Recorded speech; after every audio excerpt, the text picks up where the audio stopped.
A seguir, Hora da Notícia.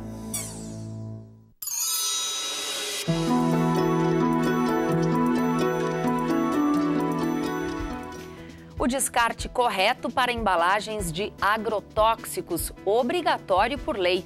Uma campanha começa em Passo Fundo no próximo mês. Os finalistas da região na Olimpíada Brasileira de Matemática. Na série especial Vidas em Movimento, nós vamos conhecer a história de 3 passofundenses que usam a bicicleta como alternativa para se deslocar pela cidade. E ainda no estúdio a gente recebe uma fisioterapeuta que também é ciclista para falar sobre o quanto a bicicleta colabora para construirmos uma cidade mais educadora. Hoje é terça, 27 de junho, é hora da notícia.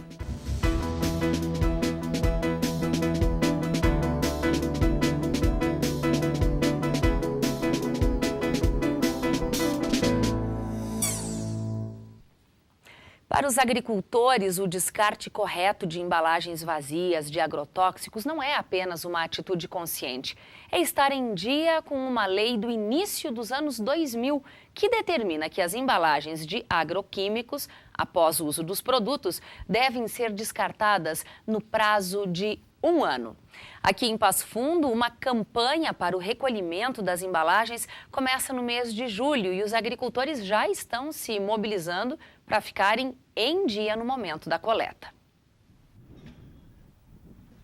Para o seu Doacir já é rotina. Todo ano ele lava as embalagens de agrotóxicos 3 vezes, conforme norma, separa as tampas e reúne todos os frascos para poder fazer o descarte. Com esse processo de descontaminação, mais de 90% de todo o conteúdo da embalagem é removido. Como a propriedade não é muito grande, em média, são 80 frascos de agrotóxicos descartados por ano. Isso tem que fazer, né? Porque não deixar atirados os vasilhames com o resto de resíduo dentro, daí não fica bom. E para entregar lá tem que fazer a tríplice lavagem e separar as tampas, separar os de litros e os de 20 litros, de 5 litros. Uma vez ainda ficava, tu ia na casa do agricultor, tu via os tarrinhos pelo chão atirados lá, porque em vez assim agora como eles vêm fazer a coleta, aí já o pessoal entrega.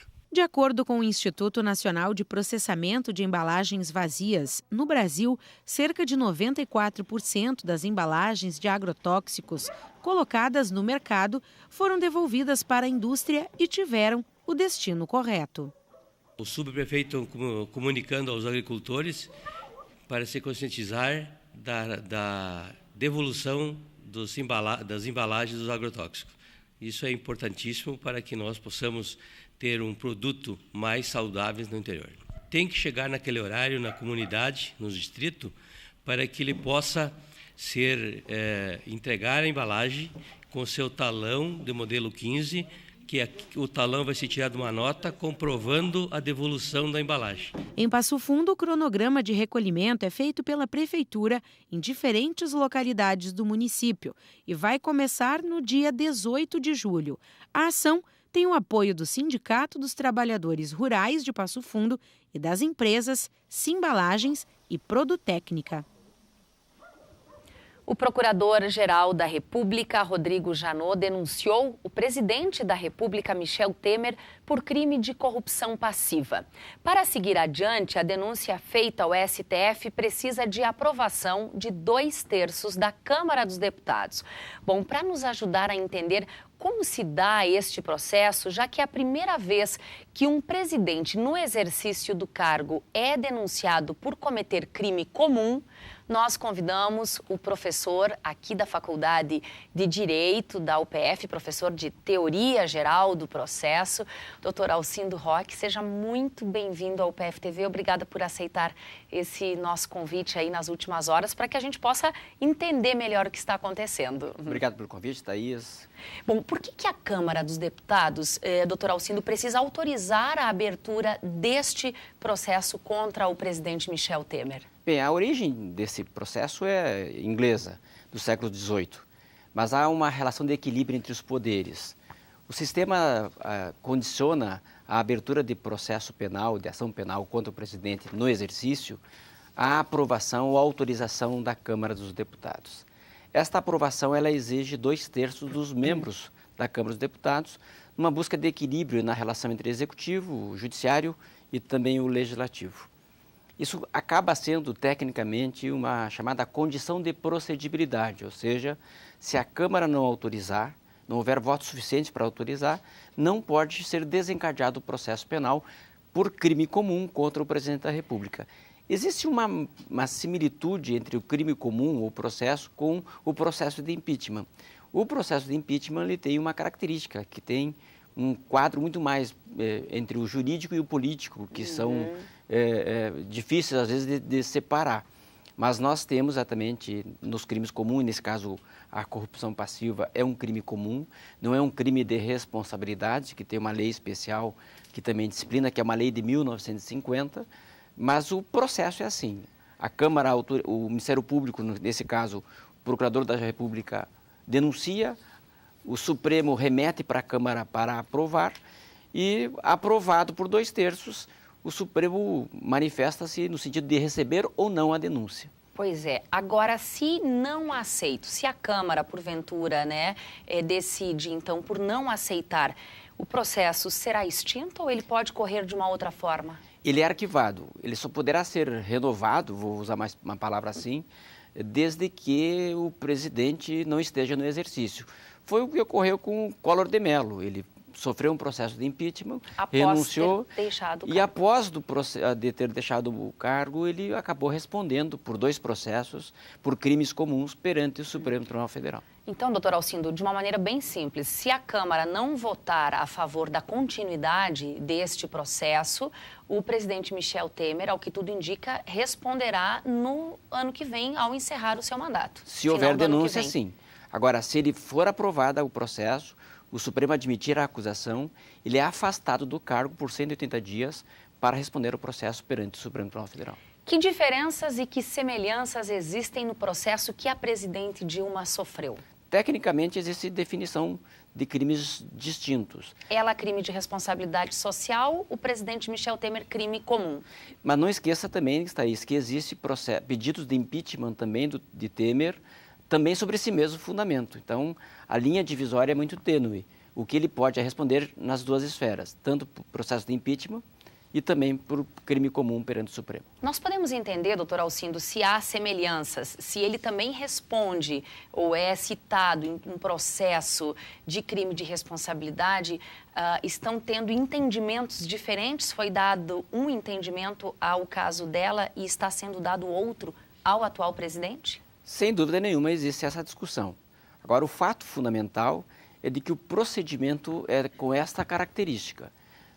Vai depender, sim, da Câmara dos Deputados de dar seguimento, como acontece no processo de impeachment. Se a Câmara dos Deputados também, por 2/3, não autorizar o processo de impeachment, não tem perda do mandato e, naturalmente, ele conduz até o final do exercício.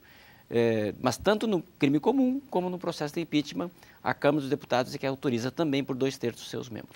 Pode acontecer aquilo que se diz popularmente, o que vale para um, nem sempre vale para todos. Infelizmente, nesse universo político, estamos assistindo isso. Doutor Alcindo, como tudo é muito novo, é a primeira vez que um presidente responde por um crime comum no exercício de seu mandato, há a possibilidade aí de uma insegurança jurídica nesse caso? Na verdade, a insegurança jurídica se dará se houver uma aplicação diferente para casos comuns. Eu acredito que a sociedade saberá avaliar.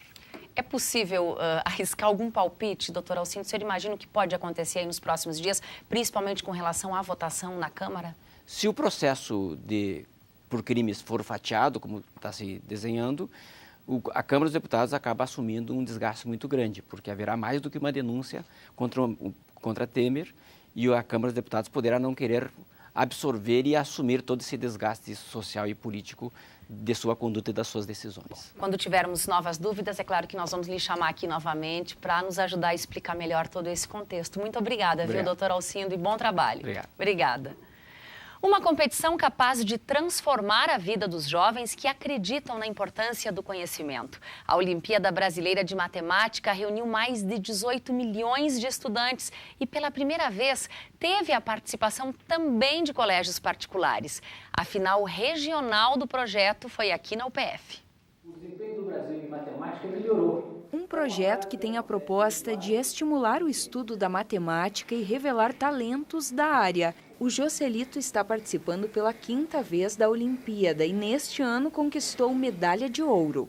Foram vários anos, que começou lá com uma medalha de bronze, que trouxe junto a oportunidade de fazer os cursos da UBMEP, no caso o Programa de Iniciação Científica, que foi muito importante na minha preparação. A novidade da 13ª edição é que alunos de escolas privadas puderam participar.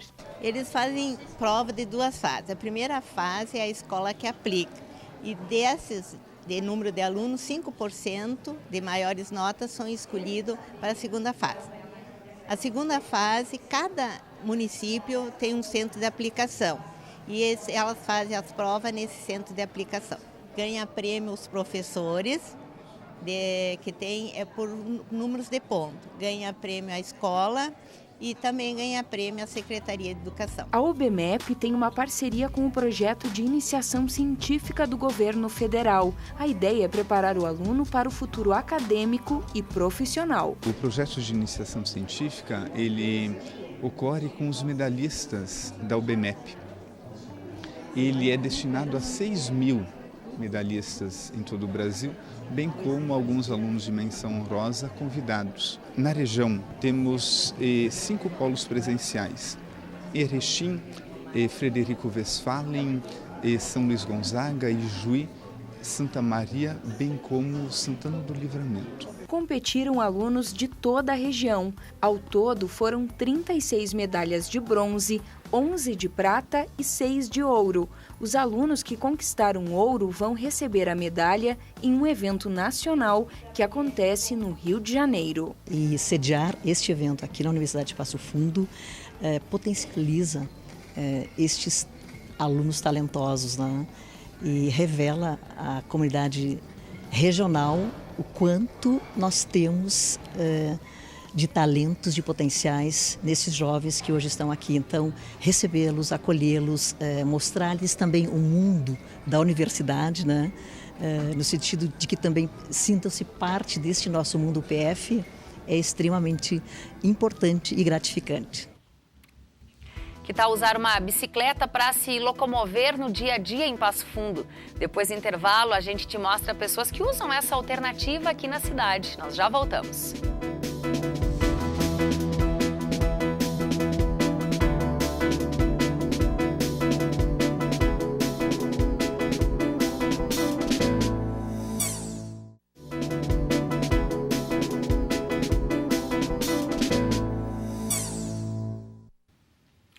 Está gostando das temperaturas mais amenas dos últimos dias? A boa notícia é que vai seguir assim até o final da semana. Veja os detalhes.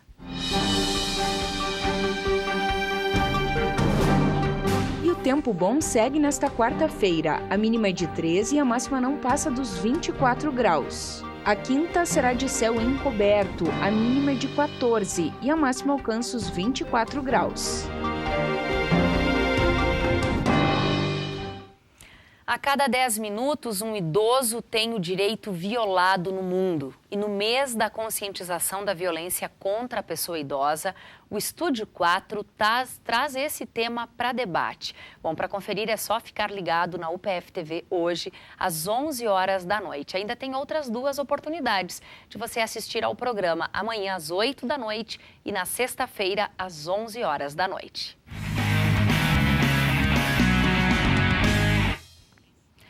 O ciclista da UPF, Ricardo Machado, conquistou o 2º lugar no Circuito Soul de Mountain Bike, que aconteceu em Bento Gonçalves. A atividade, que contou com a presença de 220 ciclistas de todo o estado e também de Santa Catarina, também foi válida pelo campeonato estadual. Já os karatecas Manuela e Augusto Espessato participaram do campeonato sul-sudeste de Karatê-do tradicional, que aconteceu em Joinville, Santa Catarina. Manuela ficou em primeiro lugar em kata individual e também em equipe, e em comitê equipe, e em terceiro lugar em comitê individual. Augusto conquistou a primeira colocação em kata individual e equipe, e a segunda colocação em comitê individual. Ela não emite gás carbônico, facilita o fluxo, já que não causa congestionamento, dá condicionamento físico e mental para quem usa.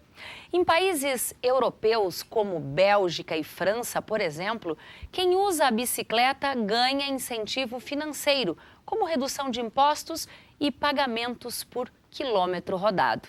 Hoje, vamos de bicicleta conhecer os deslocamentos de 3 passofundenses que usam esse meio no dia a dia.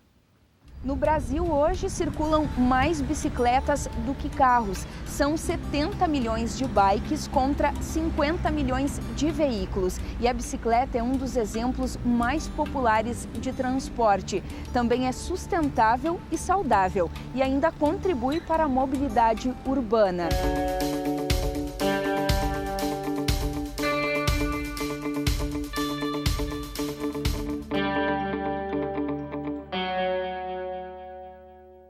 Meu nome é Jefferson de Castro, tenho 51 anos e trabalho há 23 anos como laboratorista. Meu nome é Margarete Oliveira da Silva, tenho 57 anos, sou ciclista há 1 ano e meio. Eu sou Maurício Kunz, tenho 25 anos, eu sou arquiteto urbanista e eu pesquiso a ciclomobilidade, que é o uso da bicicleta como meio de transporte. Eu uso a bicicleta como lazer, meio de transporte, e para exercício físico, né? É uma necessidade, por estresse, alguns problemas de saúde que eu estava enfrentando. A minha relação com a bicicleta começou quando eu fiz um intercâmbio na cidade de Nantes, na França. Nessa cidade, a mobilidade por bicicleta é levada bastante a sério. Lá eu comecei a usar a bicicleta como modal de transporte diário, quase com exclusividade. E quando eu voltei para Passo Fundo, eu integrei a bicicleta como transporte também no meu dia a dia. Eu trabalho na universidade, para chegar até lá, o percurso seria 8 quilômetros. Só que eu alterno, às vezes, um pouco mais, seria um pouco menos também, porque, na verdade, eu uso a Avenida Brasil como caminho principal. Só que, devido a algum trânsito, alguma coisa, a gente sai, desvia, né? Eu geralmente saio aqui pela ciclovia, saio até a Avenida Brasil, vou até a Cidade Nova, desço pela BR e saio na UPF. Isso aí seria um percurso mais longo. Aí a outra opção é pela Avenida Brasil. A Avenida Brasil dá 7,5 km, 8, dependendo do trajeto. Mas tem outras opções assim que eu só pega muito elevação, né? Então aí cansa um pouco mais. Então quando eu estou mais rápido, geralmente eu levo meia hora para chegar até o PF. Tem opções de parar, observar as coisas. Eu gosto muito de sair para o interior do município, com as estradas de terra, né? Então tu vê lugares assim que de carro tu não percebe, né? Tu passa rápido. E a bike tu te dá essa contemplação com a natureza, né? Eu saio daqui de casa, subo Fernando Guelzer e vou até a rua ali que tem o Mercado Planalto. Daí subo a Pedro Kuhlmann ali, que vai sair lá em cima na avenida. Às vezes eu dou uma quebrada à esquerda e vou sair lá em cima, na outra lá. Mas às vezes dá para sair reto, sair lá em cima na Ultragás e daí eu pego a avenida ali e saio na ciclovia. E pela ciclovia eu vou até o centro. Lá no centro, às vezes eu decido, vou à esquerda, vou para a Cidade Nova ou vou à direita e vou lá no Latina. No Latina é o caminho que geralmente eu faço. Nós vamos lá no posto, a gente dá uma paradinha no posto, toma aguinha, os guris todos conhecem nós já, porque vai os grupos grandes que pedalam, é parada, é caminho sempre. E fizemos, eu geralmente faço de 22 ponto alguma coisa. Agora nós criamos um grupinho do domingo de manhã, 6h30 da manhã eu acordo, levanto, visto minha roupa, tomo meu café e vou me encontrar com elas na ciclovia. É umas mulheres regulam de idade comigo, seus 40 e poucos, até os 50 e poucos anos. Então nós criamos o grupo das lobinhas e nós vamos pedalar de manhã, no domingo de manhã. Na terça-feira eu pedalo com Pedala Guria. E algum dia que não tenha grupo para pedalar, dá vontade, eu subo na bike e saio pedalar, até sozinha. Diariamente eu me desloco da minha casa até a faculdade onde eu faço o mestrado, que fica aqui na Santa Terezinha. Então eu faço o percurso ali da Praça da Cunha, que é onde eu moro. Eu pego a Bento Gonçalves, General Canabarro, Presidente Vargas, até chegar aqui na Santa Terezinha. Além desse deslocamento cotidiano que eu tenho, toda a parte de comércio que eu tenho que fazer em distâncias que são maiores que 4 quadras, por exemplo, eu já pego a bicicleta. E também como arquiteto, mesmo estando no mestrado e tendo uma dedicação menor a obras, eu também visito obras. Eu já tive vários acidentes, mas nunca tive nada sério. Sim, eu já fui atropelada aqui numa transversal do Hospital da Cidade. A ciclovia deu uma baita de uma ênfase ao ciclista, em ajudar. O ciclista está ali, ele está mais seguro, mas a gente não está seguro na rua. Nesses deslocamentos urbanos, a velocidade de deslocamento na bicicleta normalmente é inferior a 20 km por hora. Então, quanto a tombos, o capacete acaba não sendo a melhor ferramenta de proteção, assim. Ele é indispensável para ciclistas profissionais, por exemplo. Até aqui em Passo Fundo a gente vê muitos ciclistas profissionais. Aí realmente eles têm que usar por causa da velocidade que eles atingem. Mas nesses deslocamentos casa-trabalho, por exemplo, a dinâmica já é totalmente outra. Essa bicicleta eu comprei há 6 anos e eu posso dizer assim que é só trocar pneu, alguma engrenagem e alguma manutenção, porque ela não dá custo nenhum, assim, porque ela é uma bicicleta resistente. Ela seria a solução para todo esse caos que já se tornou esse trânsito, né? Quanto às bicicletas compartilhadas, nós temos 10 estações de bicicletas compartilhadas em Passo Fundo. Somente 4 delas são atendidas por ciclovias. Então, um dos primeiros passos para promover a ciclomobilidade e até mesmo melhorar a efetividade desse sistema de bicicletas compartilhadas seria integrar essas estações a uma rede cicloviária coerente. O uso da bicicleta promove a vitalidade urbana, que é muitas vezes a presença de pessoas no espaço público. Meu mozão, meu mozão, é a minha bike. Ela me dá prazer, entendeu? E bota prazer nisso. Hoje nós fomos de bike conhecer a cidade do Jefferson, da Margarete e do Maurício. Vidas em movimento. E para falar do quanto a bicicleta colabora para construirmos uma cidade mais educadora, nós continuamos essa conversa aqui no estúdio. Está conosco agora a Daniela Bertol, que é fisioterapeuta, professora na UPF, é ciclista, coordenadora do CREAT. Dani, seja bem-vinda ao UPF TV. Eu começo já te perguntando o seguinte: nós vimos aí na reportagem a bicicleta como meio de transporte, como uma forma de lazer também, de esporte. Essa também acaba sendo uma boa alternativa para dar fluxo na cidade? Eu acredito que sim, né? Porque a bicicleta ela ocupa bem menos espaço que um carro, só que a gente tem que evoluir muito ainda em dar esse espaço para o ciclista, né? Porque acaba que muitas vezes, principalmente na área mais central da cidade, é uma disputa, né, do espaço do ciclista com o motorista. Claro que nem eles trouxeram na reportagem, aonde a gente tem a ciclovia, a gente ficou bem mais seguro, né, para a parte da locomoção. Mas vários pontos não tem essa interligação ainda, bem na área central, principalmente, e aí tem essa disputa. Bom, Passo Fundo teve avanços, tem hoje uma estrutura cicloviária, tem bicicletas compartilhadas, são avanços que precisam ser reconhecidos. O que, na tua visão, principalmente como ciclista, o que está faltando? Então, isso que já foi levantado, né, dessa interligação de mais ciclovias. Claro, eu entendo muito bem que realmente foi um avanço, mudou muito, né, no momento que botaram a ciclovia e depois as bicicletas compartilhadas. Eu achei assim que foi uma mudança muito grande. A gente vê muito mais bicicletas circulando, né? As pessoas utilizando, ao invés de pegar um ônibus ou pegar o seu carro, utiliza a bicicleta para se locomover. Então, para Passo Fundo, isso eu achei que foi assim um grande avanço. Mas tem que melhorar. Então, ter mais ciclovias que se interliguem, né? Pensar nisso, e a ciclovia que se interligue com as bikes compartilhadas, né? Não adianta ter a ciclovia interligada se não tem bike compartilhada por ali. Que nem o Maurício trouxe ali, né? Você tem alguns pontos da bike compartilhada, de retirar e devolvê-la, onde não tem a ciclovia para sair, né, da estação da bicicleta compartilhada. E a assistência da bicicleta compartilhada, que é uma coisa que a gente vem observando, eu também já passei por isso e os demais ciclistas, né, que eu converso, que muitas vezes ou não tem a bicicleta ali para retirar, ou ela está, as que tem estão estragadas, né, estão com a corrente solta, o pneu furado, ou o sistema está com problema, a gente não consegue retirar nem devolver a bicicleta.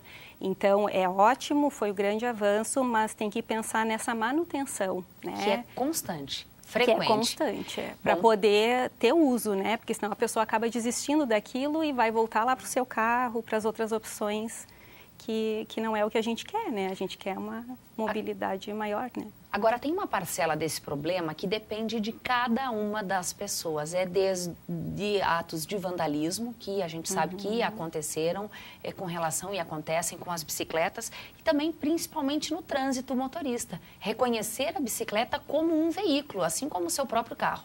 Exatamente. Então, eu vejo que é um problema de todos, né? Do motorista, do ciclista também, né? Não podemos isentar, né? Agora eu estou aqui no papel do ciclista, né? Isentar a nossa culpa, do pedestre também. Então, na verdade, deveria, no meu ponto de vista, é um respeito de todos que participam do trânsito, né? Além de toda a questão de, então, proporcionar mais a questão física mesmo da ciclovia, sinalização, eu acho que é uma coisa muito importante para todos esses atores do trânsito, né? Onde você tem um local bem sinalizado, as pessoas até ficam constrangidas em não fazer o correto, né? Tu facilita que as pessoas façam as coisas mais corretas, né? Atravessem na faixa de segurança, respeitem o espaço do ciclista, né? Tudo isso eu acho que exige uma consciência, que também já vem mudando, porque cada vez mais a gente tem mais ciclistas, cada vez mais está mais difícil de andar de carro pela cidade, achar local para estacionar, então as pessoas estão buscando novas alternativas. Só para a gente fechar aqui, também tem os benefícios físicos, agora você pode falar como fisioterapeuta também. Sim, então os benefícios físicos são muitos, né? Toda a questão cardiovascular, de fortalecimento, da própria coordenação, tudo isso, né? A gente sabe que como a atividade física previne inúmeras doenças, tem a questão também que é bem importante, que é a mental, né? Que a gente não pode separar da parte física, porque se a gente está bem mentalmente, fisicamente também e vice-versa, né? E a bicicleta proporciona isso, né? Você está com vento na cara, como a gente diz, faz novos amigos, então é um meio de fazer novos amigos. Existem vários grupos na cidade de encontro, né, para o ciclismo, que é um bom começo, né, que é bem mais fácil você andar em grupo do que andar sozinho no começo, né. Dani, obrigada pelas informações e que você siga aí na tua bike, não só aqui na camiseta, como a gente está vendo, né, mas andando muito de bicicleta pela cidade. Obrigada. Sim, desejo. Obrigada a você. Bom, neste mês nós mostramos a cidade dos ciclistas. Outras cidades virão todos os meses por meio de uma reportagem especial, sempre com muitas vidas em movimento. Essas foram as informações do dia. Quer rever as nossas reportagens? É só ficar ligado na página da UPF TV no Facebook. A gente volta amanhã ao vivo, ao 12h30.